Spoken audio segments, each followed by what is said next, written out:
O Júlio César Bussato, ele é agricultor, fazendeiro, presidente da Abrapa, um dos idealizadores aí do movimento do Sou de Algodão. Júlio, você está aqui agora conosco, tudo bem? Vou chamar o Júlio porque ele tem uma apresentação super legal. Tudo bom, Júlio? Só você abre seu microfone aí que ele está fechado. Bom dia a Legal. todos. Bom dia.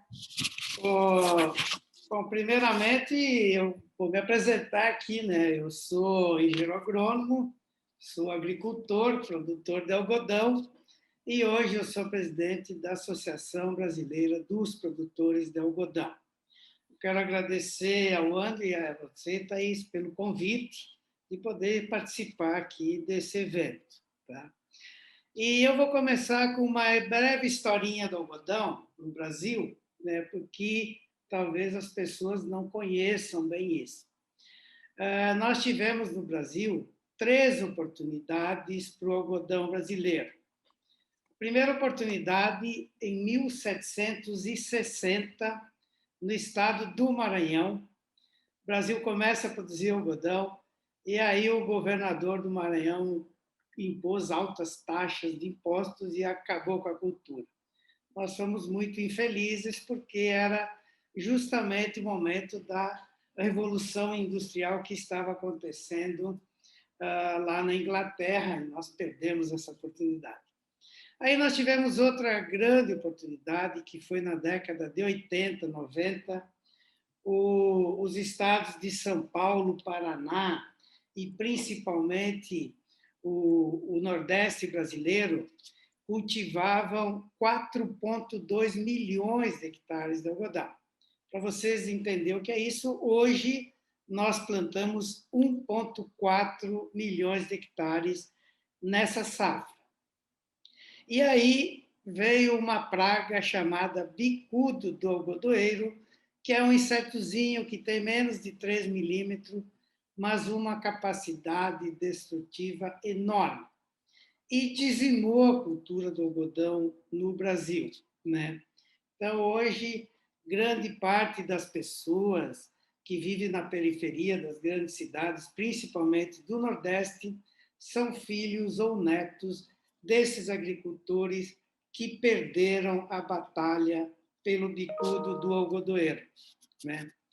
E aí, o Brasil, em 1997, logo ali atrás, se transforma no segundo maior importador mundial de algodão.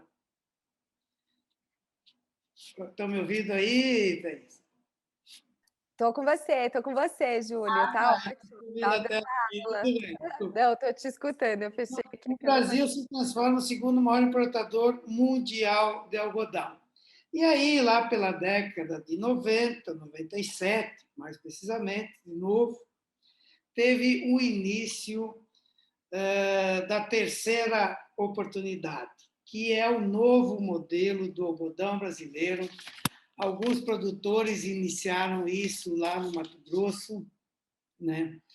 E aí nós começamos a fazer uma agricultura mecanizada, que continua sendo uma agricultura familiar. A produção do algodão brasileiro ainda é de uma agricultura familiar, mas, porém, de uma forma mais empresarial.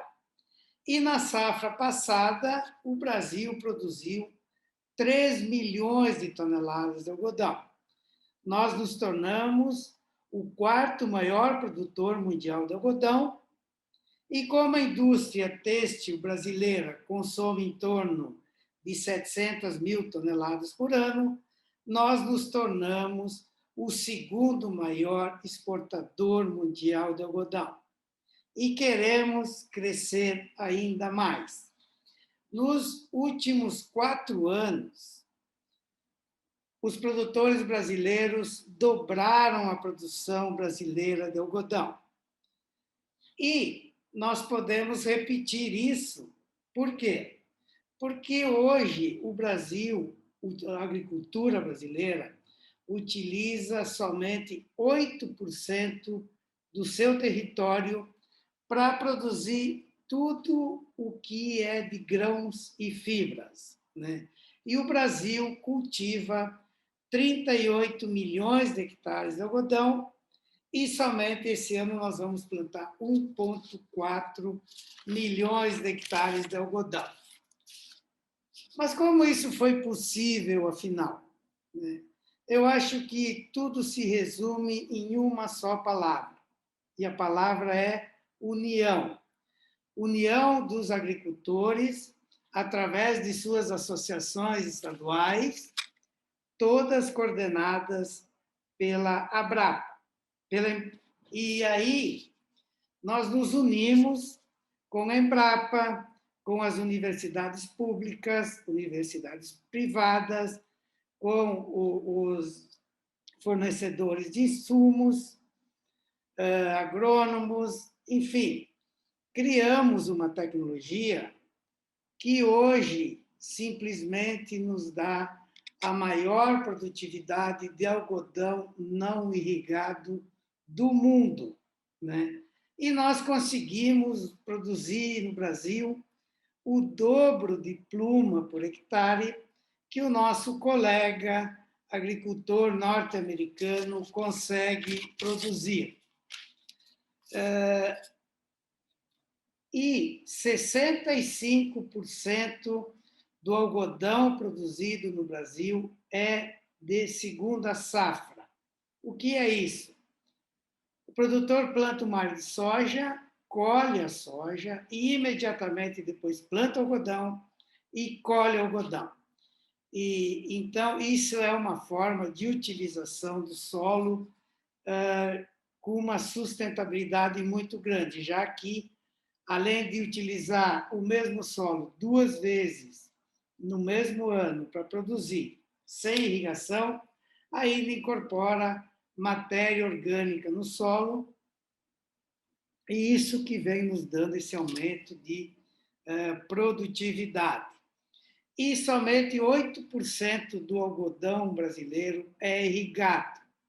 O australiano é quase 100%, o americano é alguma coisa entre 70% e 80%, e o Brasil somente 8%. Não que irrigar seja errado ou proibido, mas depende da disponibilidade de água que cada um tem. E o Brasil detém a maior reserva de água doce do mundo, né?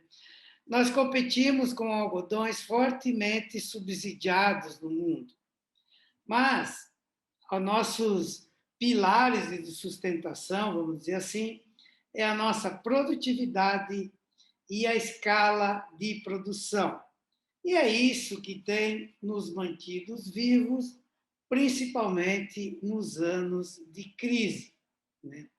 E com a criação da Abrapa há 21 anos, surgiram ao longo do tempo alguns programas que nos permitem hoje dizer que o Brasil produz um algodão com quantidade, com qualidade, através do programa SBR-HVI, que é um programa da Abrapa. Nós temos um laboratório central em Brasília, que checa as análises de HVI de todos os laboratórios integrados do Brasil, são 12, e aí nós checamos o índice de conformidade, e nós estamos melhorando cada vez mais o sistema de análise do algodão brasileiro.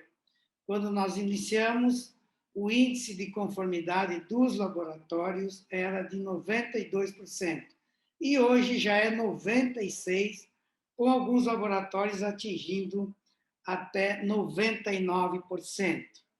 Nós temos algodão com rastreabilidade, que é o sistema Abrapa de informação, e com sustentabilidade, que é o ABR, né? Então, esses sistemas nos permitiram a criar um movimento chamado Sou de Algodão, que vocês devem conhecer já ou ter ouvido falar. E o Sou de Algodão, ele está lastreado em duas grandes plataformas, que é o sistema Brapa de informação, aonde nós sabemos o lugar que cada fardo de algodão foi produzido e por quem foi produzido e por quem foi beneficiado. E nós temos o ABR, que é o selinho Algodão Brasileiro Responsável, que, em parceria com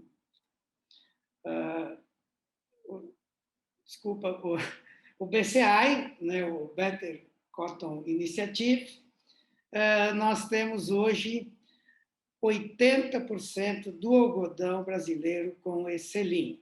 E para o produtor obter esse selo, ele precisa cumprir com 178 itens, eu vou repetir, 178 itens na parte econômica, social e ecológica. Então, para o produtor fazer isso, receber esse selo, ele tem que, o negócio dele tem que ser rentável e dividir essa renda, que é a parte econômica. Ele tem que estar 100% em conformidade com a legislação ambiental, que é o nosso Código Florestal, e aí que tem a grande diferença, porque os outros países não têm um Código Florestal e o Brasil tem um, e em conformidade com toda a legislação trabalhista, que quem é da indústria também conhece o tamanho que é isso. Mas, como eu falei, para nosso orgulho, quase que 80% do algodão brasileiro tem o selinho Algodão Brasileiro Responsável. Então, parabéns aos agricultores pelo trabalho, pela dedicação, por conseguirem isso. E 36% do algodão BCI do mundo se origina no algodão brasileiro responsável. Então, eu acho assim que, se tratando em termos de sustentabilidade, né, o algodão brasileiro, ele é produzido 65% em segunda safra, então isso é uma utilização ótima, uma maximização da utilização do solo, 8% do algodão irrigado, e nós temos o algodão brasileiro responsável, que é esses 178 itens que eu expliquei para vocês, e que realmente eu não conheço nenhum país, nenhum programa que se compare ao que nós estamos fazendo hoje com o algodão brasileiro. Então, era isso que eu tinha para falar, depois vai ter as perguntas. Desculpa se eu falei meio rápido, é que o meu tempo estava meio curto aqui, né, Thaís? Não, foi ótimo, foi muito bom. Obrigada, Júlio. Foi bem esclarecedor. E até, Júlio, eu queria pedir para você explicar, né, para todos que estão nos assistindo sobre irrigação, né? Qual que é a diferença que eu sei que a gente tem aí nas fazendas e plantio do algodão sobre o regime de sequeira, irrigação, só para ficar claro para todo mundo que está nos acompanhando, por favor. A irrigação, hoje nós irrigamos somente 8% do algodão brasileiro é irrigado, né? Eu falei que a Austrália é quase 100%, os americanos lá alguma coisa entre 70% e 80%, né? Mas, assim, aonde se irriga? Aonde tem disponibilidade hídrica, né? Você não vai disputar água com sedentação humana, é a primeira, depois sedentação animal, depois vem a indústria e depois a irrigação. Então, a irrigação do algodão é em locais que têm disponibilidade de água. E para você irrigar, você tem que ter um negócio chamado outorga de água, que isso é controlado pelos órgãos reguladores dos estados. Então, isso é uma garantia de que é possível irrigar e que não vai faltar água para ninguém. E se num determinado momento houver esse risco, a irrigação é diminuída ou é suspensa. Então, eu acho que não existe, Thaís, assim, competição de água, principalmente no Brasil, né, que nós temos a maior reserva de água doce do mundo e nós temos que usar os recursos naturais que nós temos com inteligência e com sustentabilidade. Excelente.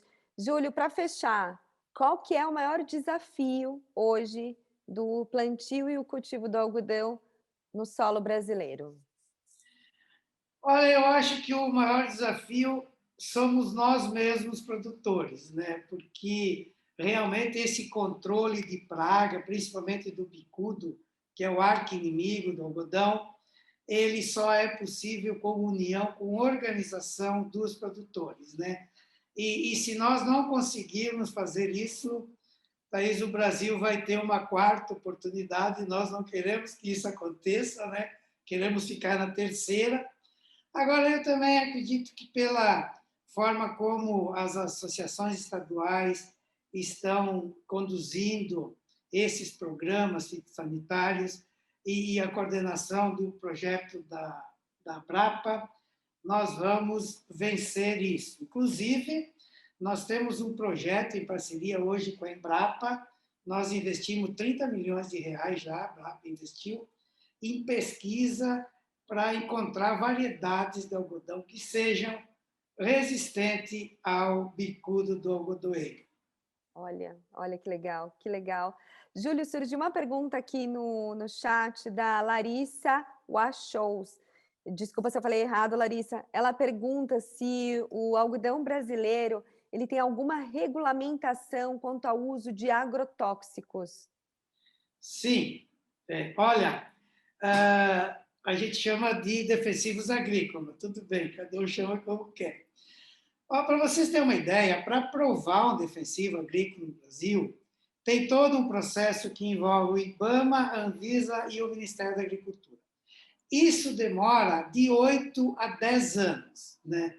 Lá na Austrália demora 1 ano e meio, nos Estados Unidos 2, aqui no Brasil demora de 8 a 10 anos para ser aprovado. Então, para ele ser aprovado, ele tem que passar em todos os requisitos tecnológicos e de que ele não seja do nível de toxicidade que ele tem para as pessoas. Né? Agora, para aplicar o defensivo, Thaisa, é um sistema assim. Nós temos o monitor de pragas, que é uma pessoa que vai lá dentro da lavoura, arranca uma planta de algodão, conta todos os bichinhos, os pontinhos que tem naquela planta, e hoje, com a modernidade, né, ele já põe no celular aí, isso já vai para um programa que chega para o agrônomo, ele avalia se existe necessidade ou não para aplicar o defensivo agrícola. Se atingir nível de dano, ele faz uma receita, uma recomendação, que chama-se receituário agronômico, ou uma receita de farmácia, e aí entrega para um técnico que tem um treinamento, que está preparado, e as pessoas foram preparadas para aplicar esse defensivo, já que elas são as que estão, na verdade, no maior risco. Né? E olha, nós temos trabalhado muito, o Brasil hoje é o campeão disparado, né, na produção e no uso de defensivos agrícolas de uso de origem biológica. Né? Nós estamos avançando muito nisso. Né? Então, não é que o agricultor acorda de manhã e vai lá aplicar defensivo, sabe? E o defensivo tem que ser usado como um remédio para uma pessoa. A gente não usa toda hora, usa quando necessário. E olha, por quê? Porque se nós tiver que dividir a nossa colheita com esse inseto aí chamado bicudo, nós vamos dividir dessa forma: 100% para o bicudo, 0% para o agricultor. E daí nós vamos para uma quarta oportunidade do algodão brasileiro. Uau, uau. Bom, Júlio, foi uma aula que foi ótimo conhecer um pouco mais sobre a história, de como que está o algodão hoje no Brasil. Eu sei que o algodão hoje tem uma representatividade socioeconômica para o nosso país muito forte, uma fibra muito importante, principalmente para os nossos negócios, de quem trabalha com denim. Quero agradecer hoje a sua apresentação, a sua fala, foi muito importante. Temos mais perguntas aqui no Q&A, vou pedir para você ficar conosco, se você puder, para estar respondendo todos.